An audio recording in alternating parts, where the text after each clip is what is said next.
Essa é uma produção da Sônica Podcasts Anywhere.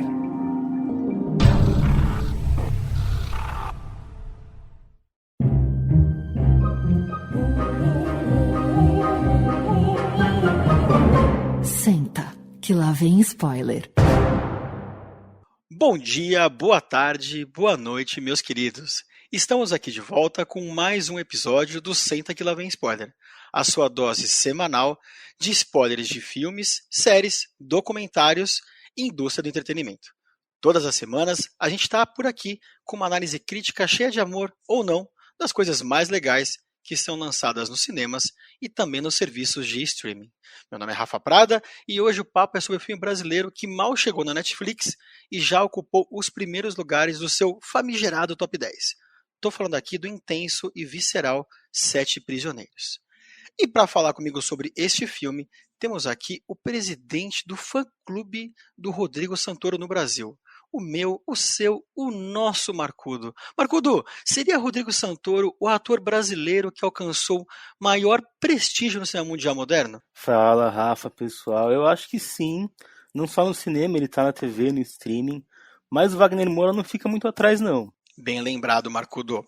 Temos aqui hoje também a presença da nossa feminista e progressista favorita, Paulinha Trevisan. Paulinha, você que tem uma capacidade de síntese fantástica, resume Sete Prisioneiros em um tweet, por favor. Oi, gente, que alegria estar de volta. Eu colocaria Sete Prisioneiros como surpreendente, um filme de um fôlego só. A gente vai falar mais sobre isso. Muito bom, muito bom. E para fechar o começo da apresentação do início deste debate, temos aqui o mestre dos magos do cinema nacional, Renato Sansão. Sansa, estamos diante, talvez, do filme brasileiro do ano de 2021? Bom dia, boa tarde, boa noite a todos. Que bom estar aqui, gente, para falar de cinema nacional, né? Sempre que a gente grava sobre filme e série nacional, o episódio rende bastante, a gente fica super feliz de poder falar, mas junto com essa felicidade veio uma crítica, viu, Rafinha? A distribuição dos filmes brasileiros em tempos pandêmicos, juntando com a falta de incentivo do nosso governo para o audiovisual, fez esse ano ser muito prejudicado, né? Então, quando você me pergunta, é um dos filmes brasileiros do ano ou o filme? Talvez, provavelmente. Mas quantos a gente viu, né? Qual que é a nossa base de comparação? Ela fica um pouquinho prejudicada mesmo. Eu queria só fazer uma menção a Marighella, né? Onde eu esperava muito de um filme muito aguardado, super importante nesse momento, mas o Wagner Moura, que o Marcudo lembrou aqui, que é um belíssimo de um ator, precisa comer um pouquinho de arroz e feijão para se tornar um grande diretor também. Vamos em frente. Vamos em frente, Sansa, porque tem muito para se falar destes Sete Prisioneiros. E olha, gente, não quer demais lembrar que, assim como o nome aqui já diz, a gente pega pesado mesmo nos spoilers, viu? Então, caso você ainda não tenha conferido os Sete Prisioneiros, recomendamos que dê um pulinho lá na Netflix antes de dar sequência aqui neste programa. Então, daqui em diante é por sua conta e risco, combinado? Solta o T pra nós, Norbinha. Não vou nem prender nem machucar eles. Se fizerem, o que faz? Nós temos um acordo e depois disso eu tô livre. E pra quê? Passa fome. Essa é a liberdade que tu quer. Vamos.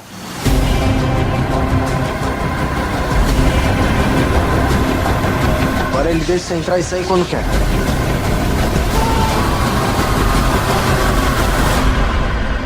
É eles ou nós?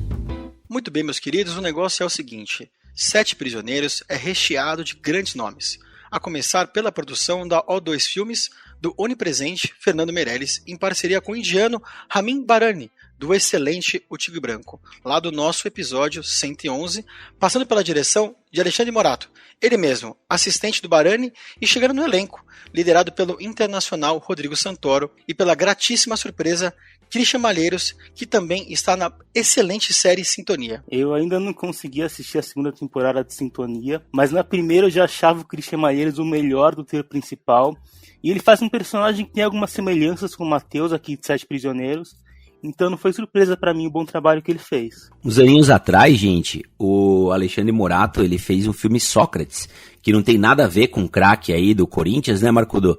Mas é um filmaço, viu, cara? Muito interessante, também de difícil acesso, tem que procurar bastante pra achar. É uma pena, né, que a gente não tenha mais acesso de novo, né, aos filmes nacionais, mas ele já mostrava ser um cara muito interessante, né? Assistente aí do Bharani, que é um grande diretor indiano, tem uma carreira muito bonita pela frente, ele que tem apenas 34 anos, gente. Gente, a sinopse do filme é a seguinte. Para proporcionar uma vida melhor para sua família que vive na periferia do interior paulista, o jovem Matheus aceita um emprego em um ferro velho de São Paulo, mas acaba se deparando com um perigoso mundo do tráfico humano. E antes de a gente mergulhar de cabeça aqui na discussão sobre essa história deveras conturbada, vamos dar uma rápida passadinha para ver o que o público e crítica tem achado de 7 Prisioneiros. Conta pra gente aí, Marco Dô. Olha, Rafa, partindo da recepção calorosa nos festivais e das notas que a gente tem até aqui, 7 Prisioneiros vai muito bem. No IMDb temos apenas 500 avaliações e a nota média de 7.2. No Metacritic, olha só, o Metascore aponta 80 de 100. No Letterboxd, o filme está com 3.5 de 5. E no Rotten Tomatoes, o filme conta com 86% de aprovação do público e 97% da crítica. Mas chegou a hora da gente falar do que realmente importa aqui nessa bagaça, que é a opinião do Senta que lá vem spoiler. E aí, quem se habilita? Então, primeiro eu queria falar uma coisa interessante. Eu resolvi ver o filme sem ter nenhuma ideia do que eu ia enfrentar. Eu vi o filme sem ver trailer, sem ver nada. Eu vi a chamada. Eu tenho feito muito isso e eu tenho gostado de fazer isso. Inclusive, fica aí a dica, assim. Eu não quero ter temática nenhuma. E aí, uma das coisas que eu queria deixar claro logo de início foi que eu gostei muito da abordagem cinematográfica para um assunto tão relevante que é o trabalho escravo, os formatos de trabalho abusivo, que são tão importantes no Brasil. A gente sabe que o Brasil foi um dos últimos países a abolir o trabalho escravo e a regulamentar formas de trabalho abusivos, porque a gente sabe que existem mais de 200 mil trabalhadores no Brasil vivendo em regime de trabalho escravo, atualmente. Então, a forma como foi colocada no sentido cinematográfico, para mim, foi muito surpreendente. Eu gostei muito, a coisa de um take só, na perspectiva do nosso protagonista, o Matheus, né, o Christian Malheiros, e eu fiquei absolutamente apaixonada por todos os personagens, todos eles. Pelo Matheus e os meninos que estão com ele, o papel do Rodrigo Santoro, e a gente vai falar, né, dele já, e eu achei que o filme me trouxe em 1h30, porque isso também é importante lembrar, gente, é um filme rápido, você sente e ele vai.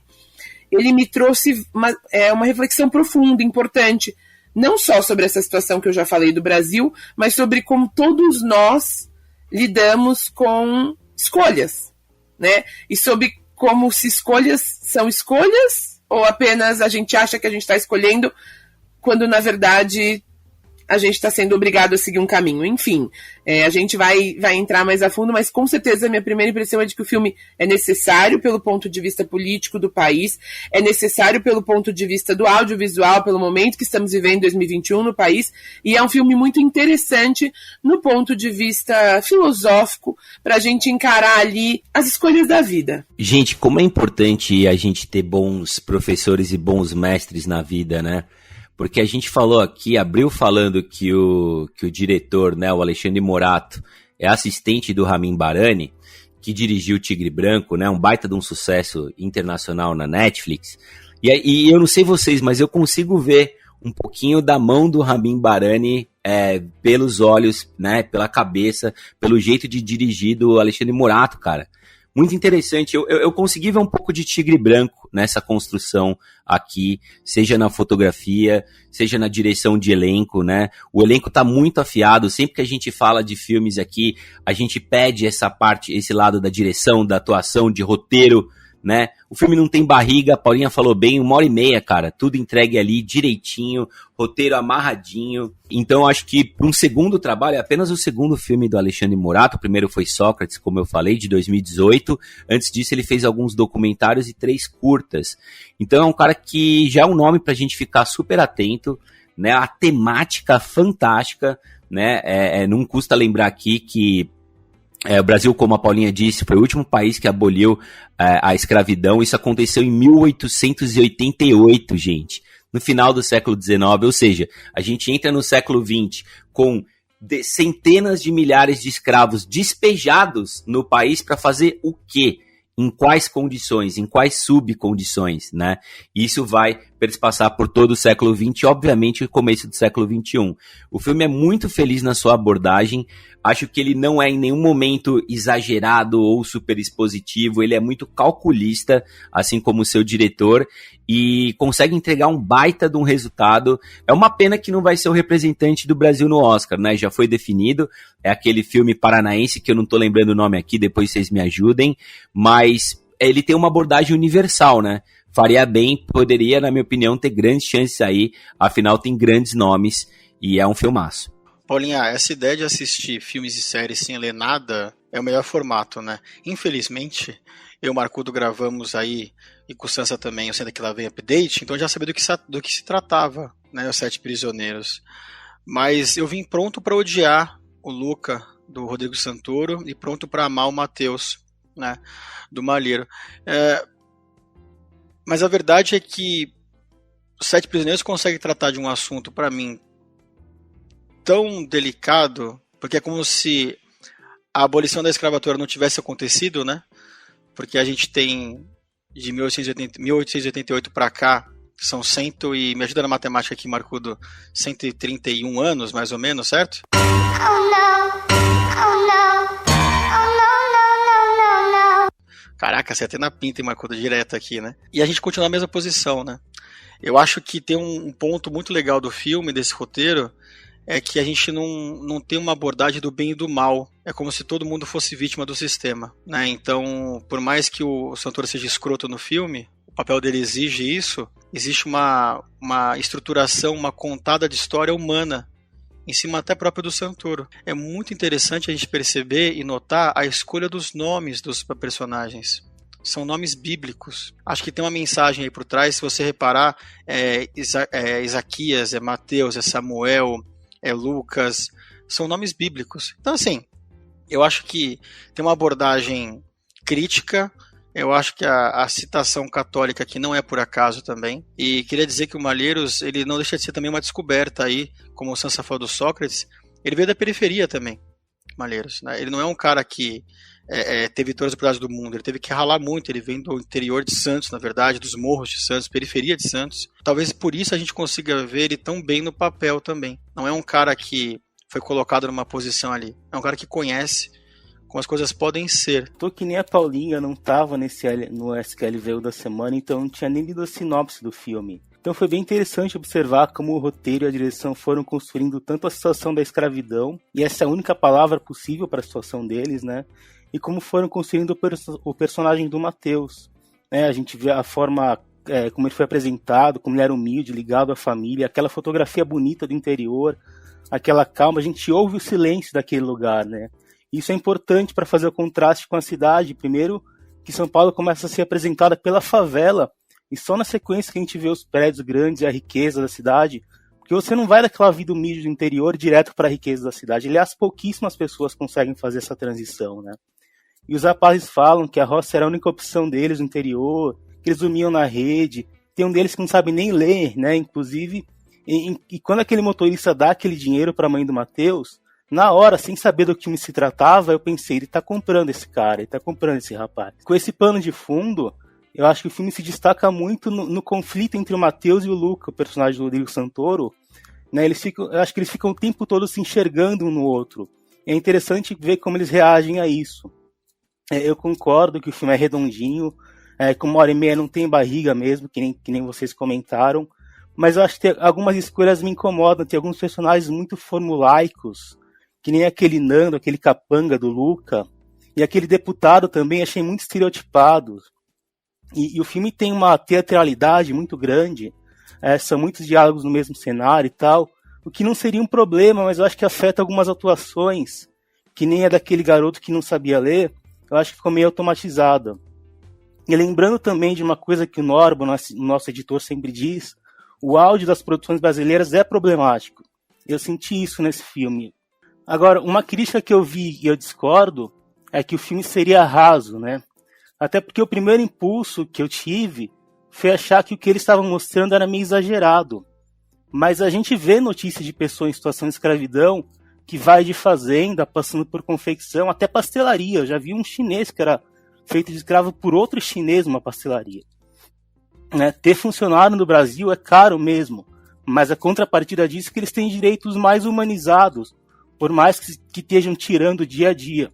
E a gente está sempre querendo serviços melhores, mais baratos, mais rápidos, só que isso não é de graça, né? E se os custos não vão para quem paga, tem que ser compensado em alguma outra ponta e sempre vai estourar no elo mais fraco.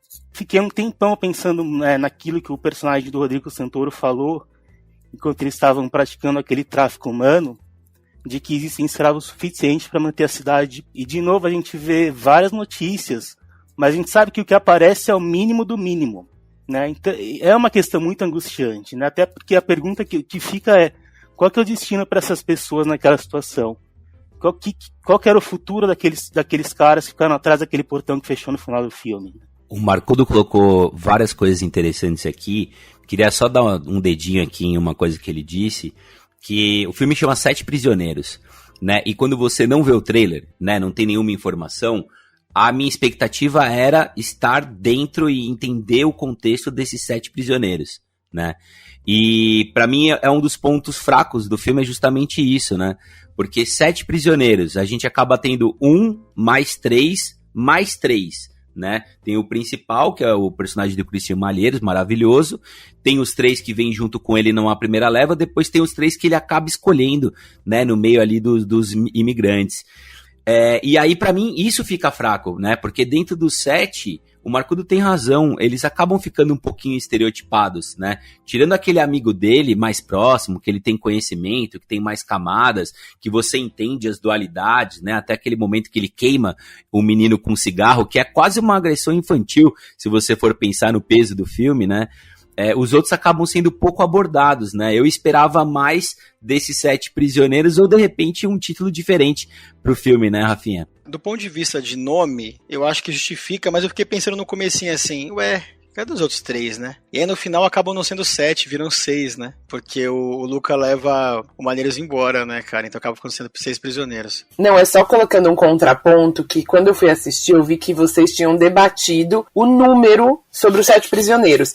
E eu não acompanhei o debate justamente porque eu não queria saber a temática de antemão. E aí eu fiquei pensando ao longo do filme se os 7 não seriam os 4, o Luca, o ajudante dele, que eu esqueci agora o nome, e o motorista que busca eles. Como se todos, no fim das contas, fizessem 7. No fim das contas, os 7 eles rotacionam, mas são todos prisioneiros, fazendo coro com aquilo que vocês falaram no começo do filme. No fim das contas, tá todo mundo ali dentro de um sistema. Em uma entrevista dada na semana passada, o Rodrigo Santoro disse que quando ele colocou as mãos no roteiro do filme, ele ficou com ódio do seu personagem, o Luca, né?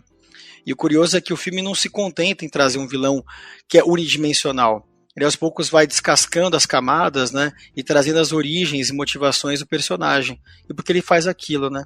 Então a gente tá nessas minúcias aí do que é o sistema e por que ele faz isso com a gente, né? O que a gente achou do Santoro, né? E vocês também ficaram com raiva, asco do personagem aí. Sim, o personagem é asqueroso, e é verdade que o filme tenta dar complexidade pra ele, né? Quando ele começa a adotar o Matheus, proteger o rapaz, mesmo que daquele jeito bruto dele, né? Quando ele diz que veio do mesmo nível social do Matheus, na forma como ele respeita a mãe, ele ganhou dinheiro investindo na vida dela, tem todo esse lado. Mas, por outro lado, a gente tá falando de um cara que vai escolher escravo pra comprar como se fosse galinha na feira, né? E a atuação do Santoro realmente é muito boa. A gente tem aquela imagem mais de galã dele. Então, fisicamente, ele tá muito diferente. A postura tá meio arqueada. O rosto dele tem aquela barbona que deixa ele mais carrancudo. As expressões que ele faz são muito boas, né? Naquela hora que ele tá de ressaca, a feição dele dá medo até. E tem umas escolhas de direção interessantes também, que nem no começo, lá na oficina, a gente vê ele por trás de um portão, como se fosse uma grade de prisão. Porque ele era um carcereiro mesmo, né? Um personagem muito bem construído. Eu concordo plenamente com o Marcudo, ele tá muito bem no filme. Essa complexidade que ele traz pro personagem de ser também carcereiro, ao mesmo tempo prisioneiro, é muito interessante. E a gente consegue sentir esse tom. Eu gosto muito das cenas que se contrapõem. Nessa cena que o Marcudo mencionou, tanto da ressaca, as cenas em que ele tá discutindo com os prisioneiros dele, com os funcionários dele, digamos assim, e depois a gente vê ele com a mãe, a gente vê ele com a família, carinhoso, gentil, ele no papel também de puxa-saco ali do chefe dele, que é um político, muito bem relacionado, então ele fazendo às vezes do que o Matheus estava fazendo com ele, então a gente vê que eles vão trocando de posição num balé orquestrado por esse sistema maior que exige deles uma postura degradante. A química do Rodrigo Santoro com o Christian Malheiros é um negócio impressionante, né? E o personagem, os dois personagens são fantásticos, porque eles têm arcos bem definidos, muito bem definidos em um filme de 1h30, coisa que séries de temporadas às vezes não conseguem construir. Baita mérito do roteiro e do diretor também, né?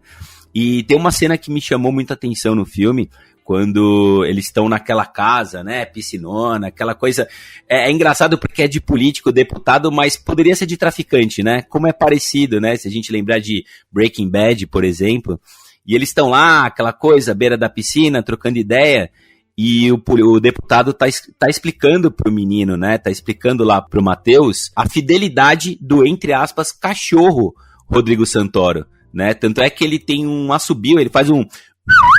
Aí o Rodrigo Santoro responde. É quase um comando, né? Ele tá dando um comando para um subordinado há muito tempo. É uma lealdade quase canina, né? E é muito interessante a gente ver isso na atuação e na construção, porque a partir do momento que um sobe, o outro vai poder subir também, se for leal caninamente, né? É uma questão de escolha, a gente ainda vai falar um pouquinho mais sobre isso, mas a atuação do Santoro, o Rafinha, Marcudo, Paulinha, é impressionante. Né? É um baita de um ator. Eu não gosto de fazer um elogio de um lado fazendo uma crítica por outro, mas eu recomendo que todo mundo assista Marighella, que é um filme necessário, filme nacional que todos devem ver, para ver a atuação inclusive do Bruninho Gagliasso, que não é uma atuação ruim, mas é unidimensional. Ele é só um vilão, ele se torna muito caricato, poderia ser um vilão da Marvel, né? Poderia ser um vilão do Batman, e não, a gente tá falando de realidade e de vida real, a gente tá falando de Cidade de Deus, a gente tá falando de Tropa de Elite, né? A gente tá falando de 7 Prisioneiros. Eu ainda não vi essa Marighella, mas eu acho que a expectativa de todos em torno do filme acabou criando essa esperança de que seria o filme brasileiro da última década, e talvez por isso você tenha ficado tão decepcionado. Eu vou assistir ainda, mas falando do Santoro em si, além de ele estar espetacular, porque não é fácil para um cara como ele. O Santoro é um cara bonitão, né, gente? Não podemos negar aqui. É um cara muito boa pinta. Absolutamente. E conseguiram deixar ele feio, cansado. Porque essa vida não é fácil mesmo. Não deve ser fácil, na verdade. O que eu mais gosto... Mesmo feio, dá um caldo. Tô brincando, tira essa parte, por favor. Norminha, pode manter porque é fato, dá um caldo mesmo. O ponto aqui, na verdade, é que além dessa transformação física do Santoro... O que eu mais gosto nele é que ele tem essa dualidade que você, no começo, fala, não é possível, cara. Esse cara não pode ser tão filha da puta assim. E ele pode ser tão filha da puta assim. Ao mesmo tempo, você vê que ele tem um coração ali dentro.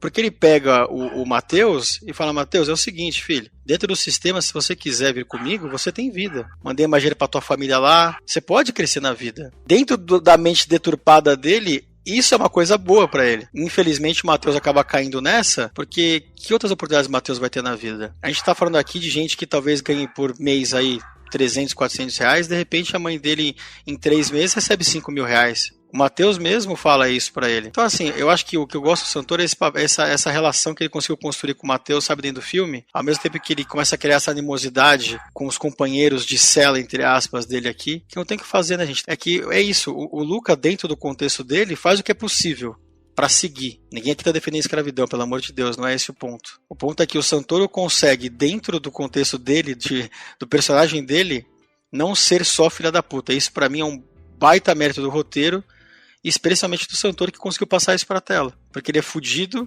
mas ele também é filho. Ele é fudido, mas ele também tem amigos. E é isso que faz o Santoro ser bom. Porque ele ficou com asco do roteiro quando ele foi ler, mas no final você fala, bom, beleza, né? Ele fudeu 6, mas salvou 1. Então é isso, Sansa. É difícil essa discussão porque a questão é mais embaixo. Não é só de personalidade ou de seres humanos, né?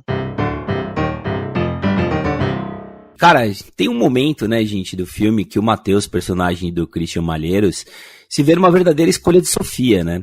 Se ele sobe no esquema e se alia aos traficantes, ele tem a oportunidade de vencer na vida, proporcionar um futuro para sua família. Se ele opta por libertar, né, os outros 6 prisioneiros, ele sabe muito bem aí que a mãe dele e as 2 irmãs vão correr risco de vida até, né? Na opinião de vocês, ainda que não esteja exatamente, digamos assim, num lugar de fala, essa situação miserável encontra paralelos no dia de hoje? Dá pra dizer isso, Marcudo? Eu acho que sim, eu acho que muitos jovens têm que fazer a escolha do Matheus atualmente. O próprio personagem dele em Sintonia passa por uma situação parecida. É uma realidade bem presente. Voltando para a questão lá do título do filme que a gente estava falando no começo, eu acho que faz sentido porque o Matheus, apesar de ter saído do cativeiro, vai continuar sendo um escravo sempre, né? Seja como um garoto inocente do interior, seja como um capataz transitando entre os 2 mundos, sem pertencer de fato a nenhum. Ele é um prisioneiro e ele vai embora levando no braço aquela marca da escolha que ele fez com muito peso de deixar os outros para trás. O Sans citou a escolha de Sofia, mas eu acho que tem um quê de Breaking Bad no arco do Matheus, porque do mesmo jeito a gente vê um cara que era bom, era pacífico, lutava pelos pares dele e aos poucos foi experimentando o poder e não dá para negar que ele foi gostando, né? Ele não teve muito problema em traficar aquelas pessoas, ainda que ele dissesse que era para um bem maior do grupo. Ele resistia em mostrar a mãe de um dos rapazes sendo torturada pela polícia. Aliás, o grito que aquele cara deu, dá pra sentir a dor dele naquela hora. O Matheus resistiu em fazer aquilo, só que na hora que o rapaz fugiu, ele foi atrás e pegou, deu pra ver nos olhos dele o ódio que ele sentia enquanto ele esganava aquele cara que era amigo dele e tava numa merda maior do que ele. Eu até achei que ele fosse matar o cara naquela hora. Então eu acho que é uma baita atuação do Malheiros. Ele e o Santoro seguram muito bem o filme. Você trouxe um ponto que eu acho legal, a gente estava discutindo aqui a complexidade do personagem do Santoro, e eu queria falar um pouco da complexidade do personagem do Matheus, porque, querendo ou não, ele é apresentado logo no início do filme pra gente como um bom menino. Ele tá ali naquela cena com a mãe, com as irmãs, e ele tá, não mãe, não trabalha, não mãe, você primeiro come, não pessoal, vamos puxar a reza.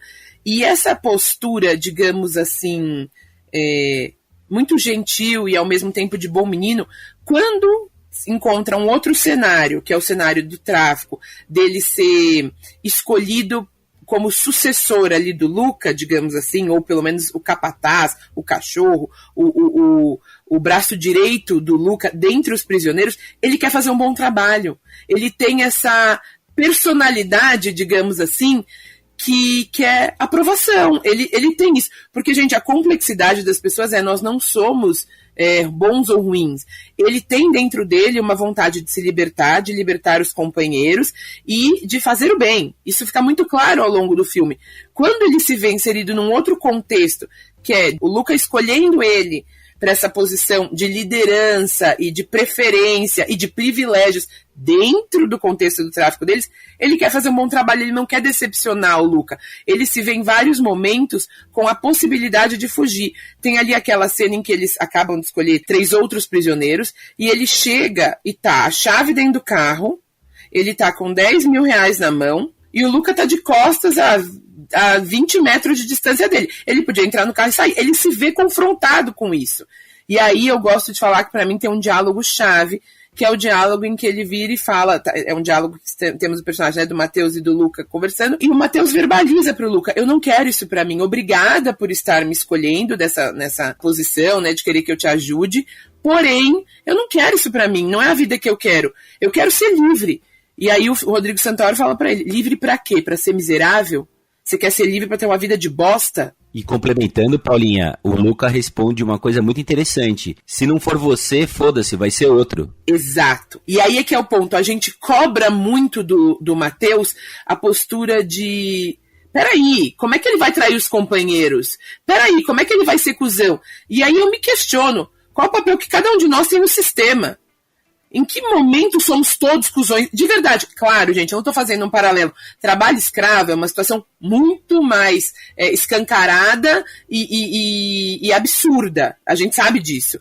Mas o que eu quero dizer assim, se a gente for pegar pelo lado filosófico da coisa, que papel temos nós dentro das empresas, dentro do sistema, dentro do mundo, em manter um sistema? Quantos de nós não temos escolhas diárias em que a gente podia fazer um lado e a gente faz o outro, a gente toca o barco, a gente segue em frente. A gente sempre fala, né? Caramba, como é que poderia ter gente, dono de terra, né, a favor da escravidão sendo negro? Como é que um negro pode ter escravos negros? Como é que o pobre pode prejudicar o pobre, periférico? Como é que o chinês pode fazer dos outros chineses que a gente vê, né, 25 de março, lojinha, né, tem o dono da porra toda, que são pouquíssimas pessoas, e tem o chinesinha, a chinesinha que tá lá trabalhando malemar, fala o português, abre a loja antes das 7 horas da manhã, fica o dia inteiro, né, pra ganhar sei lá quanto, mas tá lá na frente, né, dando a cara a tapa. Né, quando fecham, quando esse tipo de loja fecha, não é o dono que se ferra, né? É quem tá lá no dia a dia, entre aspas, camelôs internacionais, digamos assim, né? E o filme, ele traz uma resposta em 1h30. Ele te responde isso. Como é que isso pode acontecer? Isso pode acontecer quando o sistema inteiro tá rendido, quando tá tudo fechado, quando todas as pontas estão amarradas e você não tem escolha. Né? Porque a gente coloca aqui como escolha de Sofia, mas vocês têm razão. Qual escolha ele teve no fim das contas, né? O que o Matheus escolheu? Ele pôde escolher, né? Porque se a mãe do amigo dele, né, que é o único que era mais amigo dele ali, é espancada, ele sabe do espancamento, vê o olho roxo da mulher, a mulher machucada por policiais, não é qualquer... uma pessoa foi lá, não, é a polícia, gente. Né? Quando ele vê isso acontecendo, ele vai falar assim, bom, a próxima é minha mãe. As próximas são as minhas irmãs. Então, qual que é a escolha dele? Salvar os, entre aspas, amigos que estão lá presos ou salvar a mãe e as irmãs a quem ele é tão leal e tão fiel desde o começo do filme? Não parece tão difícil assim, né? Desculpa entrar na sua fala, mas pensando muito nisso que você falou, tem uma outra cena genial em que o amigo, um dos outros prisioneiros, fala pra ele, se fosse eu na tua posição, eu já tinha batido no Luca, eu já tinha matado o Luca. E aí ele vira e fala, mas lembra que você tem que matar o Luca, o capataz dele, o policial, a Shirley do bar, você vai matar geral, né, fodão? Então vai, mata todo mundo aí. Exatamente isso, Paulinha. Eu sinto que aí, Paulinha, é como se o capitalismo tivesse em várias cabeças, sabe? É só uma representação do que a gente não consegue nunca matar, cara. Vai fazer uns 10 anos mais ou menos, eu fui pro Camboja e a gente contratou um motorista pra gente poder circular por Siem Reap, que é onde fica Angkor Wat, que é um dos maiores símbolos de cultura do mundo, assim, é maravilhoso. Eu lembro que o Gira, como ele era chamado, o motorista, ele cobrava $10 por dia pra gente ficar andando com ele o dia inteiro pela cidade. E aí a gente ficou amigo, né? Foram 4, 5 dias circulando por lá. E ele foi me contando, ele me levou onde ele jogava futebol com os amigos, me levou perto de onde a família dele morava. E ele me contou que a irmã dele trabalhava na fábrica da Nike lá e que eles estavam muito felizes por causa disso, porque era um baita salário. E eu perguntei quanto que era pra ele. Ele falou, são $200 por mês. E eu perguntei pra ele quanto tempo de trabalho era isso por dia. Ele, de 12 a 14 horas por dia. E isso era uma coisa boa pra família, pra eles. E se você pensar que são $10 por dia, se ele trabalhar todo dia, são $300 por mês também, né? Sem contar gasolina e todo o resto, sabe? Então, Camboja e Brasil, não vejo muita diferença. O capitalismo te empurra para como se você precisasse o tempo todo ter mais, ganhar mais, precisar de mais. Porque somos todos seres humanos em busca de, claro, uma vida melhor, mas em busca de satisfazer uma série de lados nossos. Então, independente de você ser rico, de você ser pobre, somos complexos, né? A gente não quer só comida, a gente quer comida, diversão e arte. O cara vem do interior de uma situação paupérrima, ele acorda, trabalha, come o que tem e vai dormir. Ninguém merece isso. Então não é só o querer mais do capitalismo, é o querer mais da vida. É o poder mais da vida. Então eu acho até perverso porque a gente pensa assim, mas olha lá ele em busca de algo melhor. É de algo digno, né? Do mínimo. Porque no fim das contas, a forma como ele está levando a vida não é vida, né? Acordar, trabalhar 12, 13, 14 horas por dia e voltar a dormir com uma arma na cabeça. Isso não é vida. Você sair para tomar uma cerveja não é privilégio. Não é nem querer mais. Para mim deveria ser o mínimo. A gente não quer só comida, a gente quer comida, diversão e arte. Pra quem não tá ligando o nome à pessoa, né, gente? Porque é uma música velha, né, Paulinha? Essa música é dos Titãs, né? E pra quem não conhece, vale a pena procurar. Uma baita música, uma baita banda, na verdade. Que, aliás, fez muitas letras com relação justamente a isso. Que o povo é reduzido a receber o mínimo. O mínimo. E por falar em mínimo, né? Valores atuais aqui, 2021, mês de novembro, salário mínimo R$ 1.192,40, né? A gente não quer só comida, diversão e arte. Se você comprar uma marmita de R$10, tá? Para comer no almoço e no jantar, só essas marmitas que você almoçou e jantou com o mínimo, dá R$600. Se você tiver um quartinho numa pensão, onde você vai dividir um banheiro com 20, 30 pessoas numa região bem longe do que é diversão e arte, né? Numa cidade como, por exemplo, São Paulo, Rio de Janeiro, você vai pagar aí mais ou menos mais 500, 600 reais e acabou o seu salário mínimo. Acabou. Para você ter um teto, um banheiro dividido, num lugar que não é bom, e o mínimo para você comer, para você seguir. E o celular? E o tênis novo? O Rafa mencionou a fábrica da Nike. E a roupa para você ir trabalhar? Né? E a diversão? E a assinatura de uma Netflix? E a internet? Né? E a condução? O ônibus para ir para voltar, o metrô para ir para voltar? Gente, um Uber, né? Esse tipo de coisa. Como é que fica? Então, quando a gente ouve, mas a escravidão foi abolida em 1888, né? De lá para cá muita coisa mudou. Será que mudou?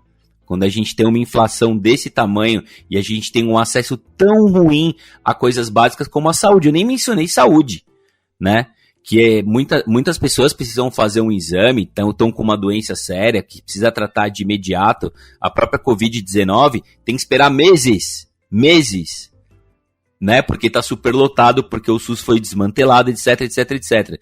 Então, é pra gente colocar essa questão, R$ 1.192,40 por mês, dados os custos de todos, coloca quantos por cento da população desse país aqui numa condição de quase escravidão? Afinal de contas, né, pelo que consta nos livros de história, os escravos tinham lá nas senzalas camas muito parecidas com a que a gente tem no ferro velho, né? Tinha uma alimentação precária muito parecida com o que a gente via aqui, né? E tinha uma situação onde se fugir, se correr, o bicho pega. Você pode correr. Tenta correr, a porta ali está semi-aberta. Vai ter momentos que você vai poder fugir, mas é por sua conta e risco, né? Gente, para a gente poder fechar aqui nosso bate-papo, vamos de notinhas. Quero saber de vocês aqui, de 0 a 100, quantas poltroninhas amarelas, Paulinha, você dá para 7 prisioneiros? Eu gostei muito pela atuação do Malheiros e do Santoro e dos outros também, pelo tema, pelo filme ser rápido e trazer uma reflexão tão profunda. Eu vou dar 90 poltronas amarelas, pessoal. Eu falei, né, que o filme tem uns probleminhas, mas tem 2 atuações bem inspiradas, trata de um tema espinhoso e necessário e tá redondinho, então eu vou dar 85 poltronas amarelas. Eu acho que eu tô na empolgação do cinema brasileiro ultimamente, ainda mais porque eu matei a segunda temporada de Sintonia essa semana. Gostei muito do filme, da temática, gostei muito das atuações. Acho que traz uma São Paulo muito árida. Pra quem não é de São Paulo, bicho, esse filme mostra uma São Paulo que é caótica, suja, cinza, feia. E essa é a realidade da maioria das pessoas. Então, dou 94 poltronas amarelas para 7 prisioneiros. Que puta ator que é esse menino, né? O Christian Malheiros já é, né, tão jovem, como ele vem trabalhando bem, como ele vem entregando, quanta verdade na atuação dele. Tomara que ele seja muito reconhecido sempre. Rodrigo Santoro, maravilhoso, cara. Aspecto técnico do filme, design de produção fantástico, fotografia linda, direção, roteiro redondinho. Vou deixar o filme aqui com 95 poltronas amarelas.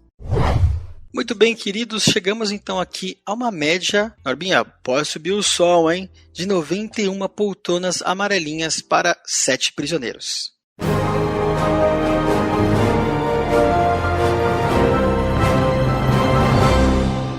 Bem, queridos, agora eu vou pedir para vocês rapidinho, praticamente em um tweet, um motivo, um incentivo de cada um de nós aqui, para quem ainda não viu, ir lá na Netflix e dar o play em 7 prisioneiros. Um soco no estômago necessário e muito bem recebido, porque excelente filme. Pelo Santoro e Malheiro, que como o Sansa muito bem colocou, tem uma baita química no filme. Pelo diretor Alexandre Morato, cara, gosto demais quando novos diretores, diretoras brasileiros surgem com tanta força, com tanto punch e consegue em 1h30, sem nenhuma barriga, entregar um filmaço. Muita coisa boa, né, gente, num filme só, não dá pra perder. Eu vou dar aqui como dica de que é raro a gente ver no mesmo filme um diretor novo, com um ator moleque novo e dar certo num filme difícil como esse.